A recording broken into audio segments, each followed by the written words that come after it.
সকলে আশা করি সকলে ভালো আছেন। আজকে নতুন একটা ভিডিওতে আপনাদের স্বাগত জানাই। আজকে এখন হচ্ছে পৌষ মাসের শেষ। সো বরমশাই আবদারে চলে এসেছি রান্নাঘরে কাস্তে পিঠে বানাতে। আগেকার দিনে কাস্তে দিয়ে পিঠে তোলা হতো বলে কাস্তে পিঠে বলে, তো অনেকে সাজের পিঠেও বলে অবশ্য। হ্যাঁ, কিন্তু আমি তো আর কাস্তে দিয়ে তুলব না, আমি চাকু দিয়ে তুলব। তো দেখো সকলে কিভাবে কি বানাই।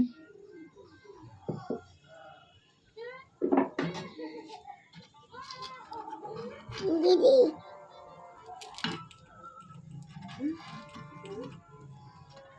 দাদি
কেন দেখো পিঠেটা কতটা সফট আর জালি জালি হয়েছে। আমি খুব একটা পিঠে বানাতে পারি না, তবুও চেষ্টা করেছি, আশা করছি ভালোই হবে। বরমশাই খেয়ে ভালোই বলবে।